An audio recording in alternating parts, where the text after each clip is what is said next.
Hey, how's it going? I was watching some YouTube videos and they were talking about, actually I think the one I was watching was about clay barring, how to clay bar your car and stuff. And I watch these videos and I keep hearing the people who should know better, they talk about how you're cleaning your paint and removing dirt from your paint and color correcting your paint and everything's being referred to as paint. And I don't know why they do that. I think because they never painted a car, they don't understand it. Or maybe it's marketing. Hopefully it's not marketing because that's just kind of deception. But so, kind of inspired me to make a video to explain to people how their car paint works. This is in really bad shape and it's going to need to be painted. But it's a perfect example. I could show you what's going on with your car. So let me kind of show you here. This, I mean, it's not good, but it's not too bad. See, it's got a nice shine to it and stuff like that. And then over here is a good contrast. You can see spots where actually that looks good, but that's pure car paint. That piece that's kind of dark there is actually clear coat. What's left of it's just really damaged. And so let me see, I'll zoom in and show you some spots right here. I'm actually gonna flake off some of the clear coat, hopefully on the camera.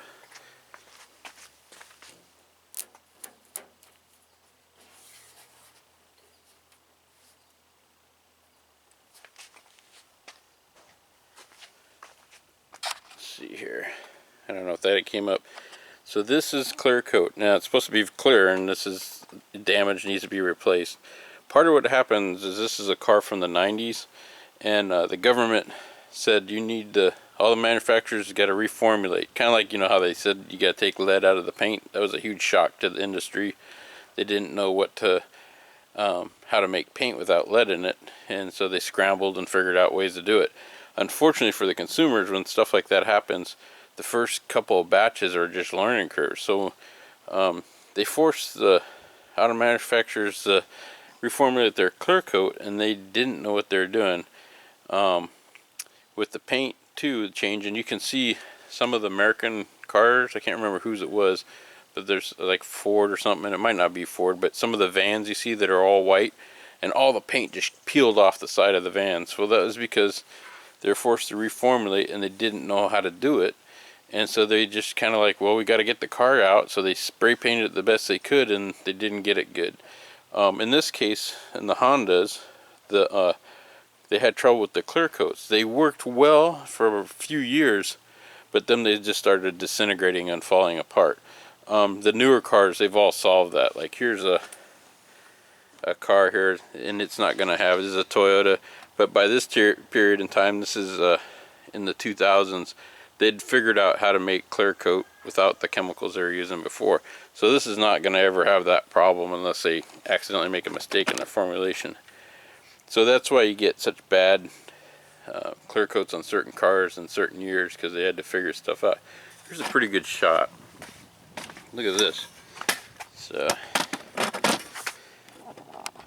now one thing I could do is I could like pressure wash this, which is not a good thing to do, and basically blow off all the white part, and it'd actually blend in fairly well.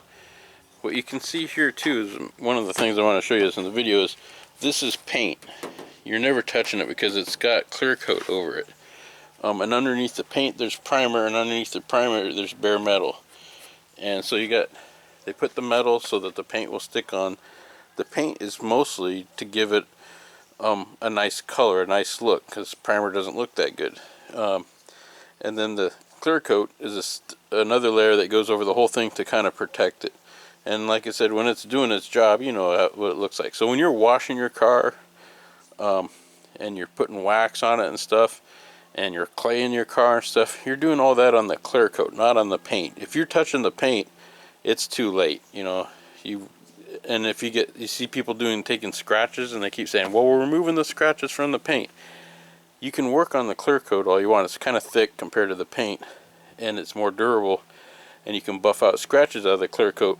But if it's past the clear coat into the paint, the paint is so thin that it virtually, as soon as you scratch it, it's going to go down to the primer, and between the paint and the primer, they're not that thick, and it'll probably scratch the paint at that point. So anyways, I hope this makes sense. When you're working on your car, you're not working on the paint or the primer or the bare metal. You're working on the clear coat.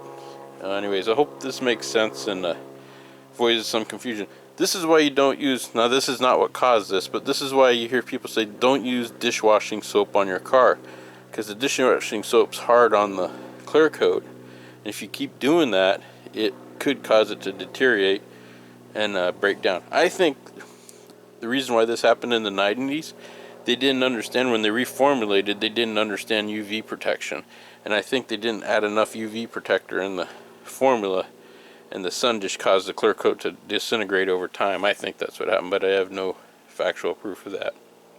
Anyways, so I hope this video kind of helps you understand the different layers in your car, and you're really working on your clear coats all this time, not on your paint. Thanks for watching. You have a great day.